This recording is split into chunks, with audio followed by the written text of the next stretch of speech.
Yo, what is going on, family? Hey, this video is going to be dope because I like to consider this a transparency video. It's kind of a throwback because I don't do them as much now, but this is a transparency video where we're going to dive into some of DFD funds. We're going to take a look at how things have gone, how those funds have produced over the past 3.5 years, and it's just gonna be interesting. I'm gonna let y'all know what's going on with these funds, what the game plan is moving forward. But we're gonna talk about it. If you're new to the channel, I'm Marcus. Make sure you subscribe to the channel, hit the like button, hit the bell notification for more finance content, attorney reactions to current events, so y'all can know what's going on. Hey, I'm a licensed attorney, but I'm not y'all attorney. I'm not a financial planner or advisor. So, this isn't financial or legal advice.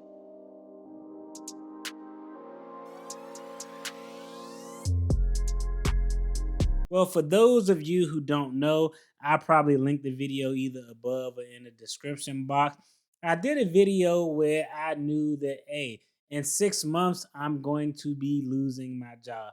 And I'm definitely going to give y'all an update as to what's going on. But this isn't that video. So I started at my current place of employment for February of 2020. Literally, I bought a bunch of suits. I was excited to go into the office. Then a month later, they told me to go home. Now my neck got so goddamn fat that my shirt collars are tight. But I never got to wear those suits, but that's neither here nor there. But I thought it would be interesting to take a look at how my retirement portfolio with regard to this job has gone over the past 3.5 years. We're talking about from the time I started till the time that I'm leaving, where it is, how it got there. Before we look into the numbers, hey, we got to have a little bit of a discussion. Now, in 2020 to honestly current, there's been kind of a, if not an economic downturn, a prediction of an economic downturn. The pandemic came and slowed things down, but the market was booming due to some artificial inflation, but that's neither here nor there. Now, as we get out of the pandemic, with interest rates rising, the job market is hot, but inflation is at all-time highs. Now everyone is talking about recession and what's going to be, going to come into fruition. Is it going to be rocky? Is it going to be turbulent? Economic downturns are prime opportunities for people to create wealth. The people who have the money and the resources to invest even a little bit during an economic downturn, when things flip around, those are going to be the folks who are going to be winning big time.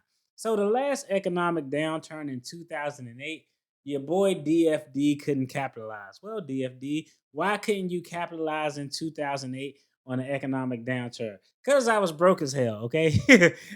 I was unemployed. I was a student. I was accumulating student debt. I didn't have any money or capital to invest. I didn't invest in an IRA. I didn't invest in a Roth IRA. I couldn't invest in anything because I had no money. We're not going to talk about all of my investments. We're going to talk about the one investment that I think everybody should do if they have this option. If you have an employer 401k, if you have a 401k that your employer offers, you need to capitalize on that 401k. I talked about it in multiple videos about the number of 401k millionaires, how that number blew up during the pandemic because people weren't spending, people were able to invest more in their 401k. But if you have a company 401k, especially if it offers a match, you need to be able to take advantage. So I started this job in February of 2020 to current is almost on the verge of coming to an end. And I thought, you know what? Let's take a look so I can show everyone what I invested in my company's 401k, how I invested, how it grew. And, now we can also see what I did, but I can talk about it and explain the things that are important. Now, most 401ks, they'll have a Roth option or they'll have a traditional option. Which one you want to invest in, that's completely up to you. but we're going to talk about the match a little bit, okay? Now, some people work at very outstanding employers who, and I used to work at an employer who they'll pay 5% of your salary into a 401k plan, even if you don't invest anything. You cannot invest an absolute dime, they'll pay 5%. You can invest 1%, they'll pay 5%. Well, at this current job, and with most places, they like to match. We'll pay up to 5%. So if you pay 3% of your salary in, we'll match 3%. If you pay 7%, we'll match 5%. That's the max that we're going to max. But that's how my current employer works.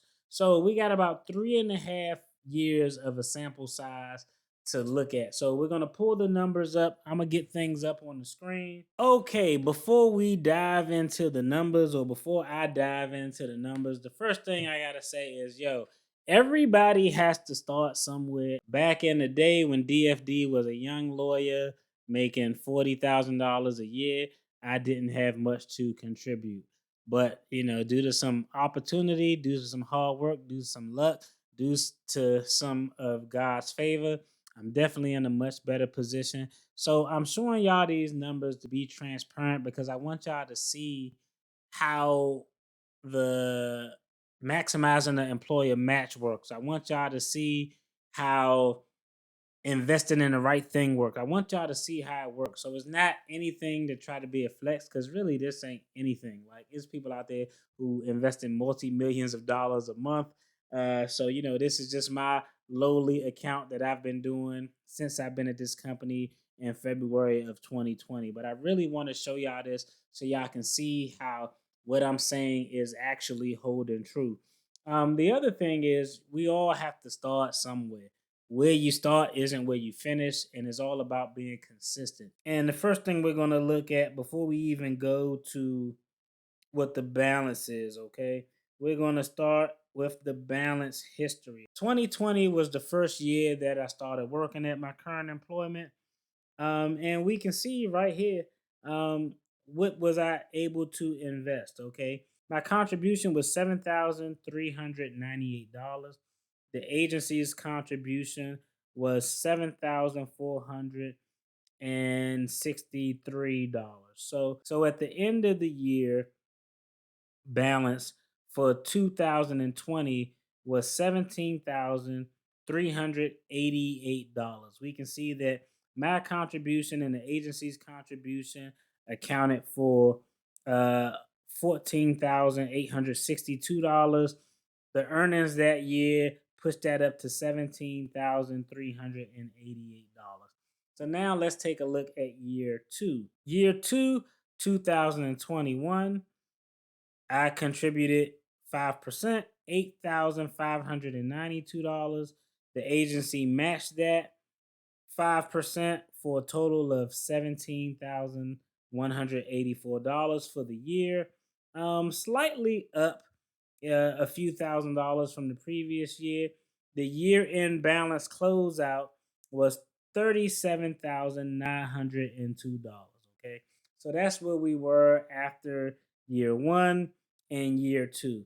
Now we're going to fast forward and take a look at where we were to start the year on this account, because I want y'all to take a look at these numbers. In January of 2023, okay, my opening balance was $51,129. That's what the opening balance was, okay? So far, from January 1st to July 31st, I contributed $10,110.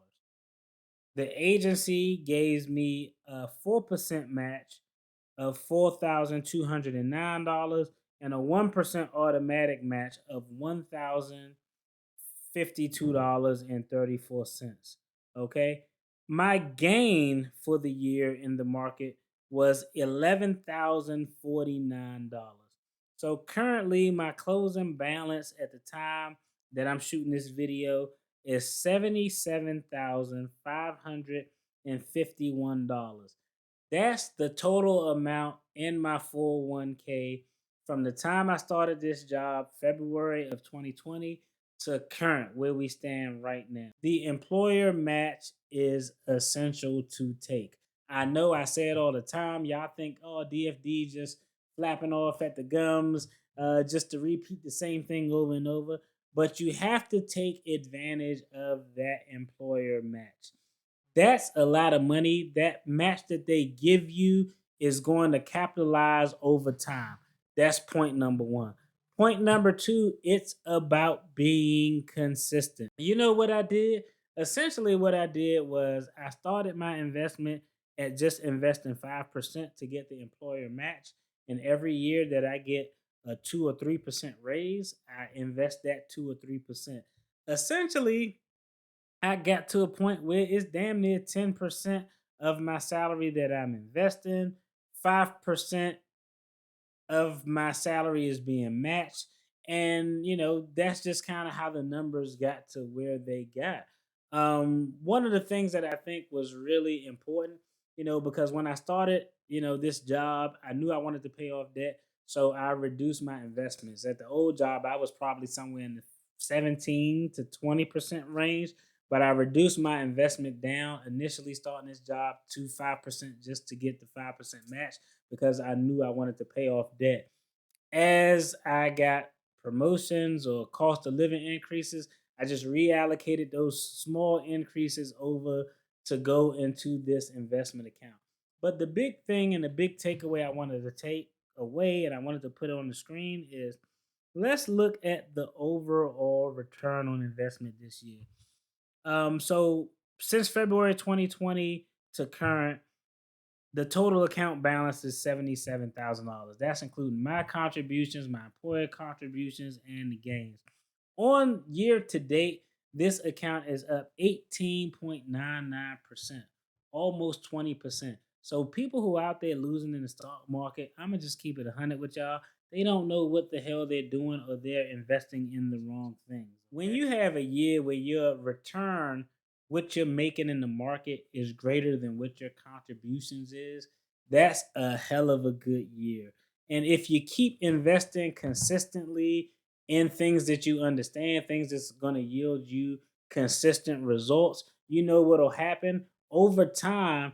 Your return will probably always be, on average, greater than what you are actually putting into this account. So I wanted to show y'all those numbers so y'all can see what I've done since I've been at this organization. So, I mean, that's good. 3.5 years, 77K. Hopefully, we can get it pushed up to 80K before it's time for me to wrap up my business here because that's right around the corner. Now, I know the next question is, well, DFD, what did you invest in or what are you investing in to get a 19% return in this climate?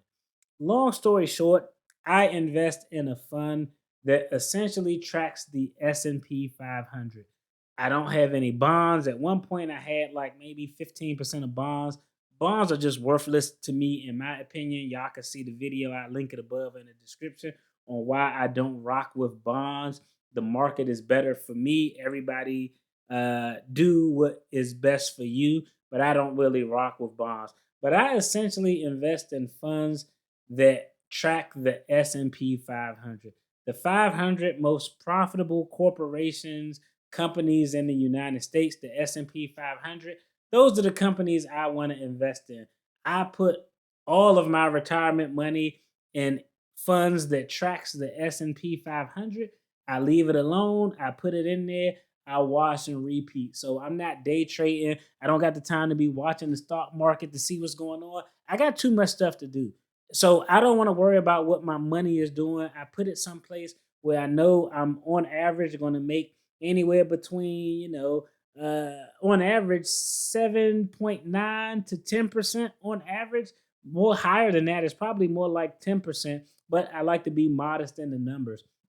But the key takeaway I want y'all to see is when it comes to investing in your retirement, don't be scared to utilize your 401k. It's all about starting. Even if you start with a small amount, that small amount can grow as you get promotions, as you get raises. Just move those things over. You can split the difference. If you get a 3% raise, you can move. You know what? Hey, I want to enjoy. 2% I'm gonna move over to my retirement investment. 1% I'm gonna just let go to the account and I'm gonna enjoy that little bit of a difference that I have. But it is something that'll definitely make a difference in the long run when that account is just compounding and the money is growing. Do not borrow from your 401k unless it's to avoid eviction or bankruptcy. And even in those instances, if it's a house or something you can't afford, yeah, you might be better off selling that house as opposed to borrowing from that 401k. But try not to borrow from your 401k because that's like borrowing your future. And yo, DFD borrowed from his 401k before. I did that. And you know what happened? I borrowed from my 401k. And as I was paying it back, I ended up losing that job and that money was due immediately. So it was a loss I had to eat to pay the government taxes on. I got a penalty. I hope this video helped y'all out. I wanted to just show y'all a little bit of transparency to just show y'all what I did on this 3.5 years that I've been employed with this company. Yo, if you like this video, check out the video on the screen. There's going to be more content related to finances and attorney reactions. Peace.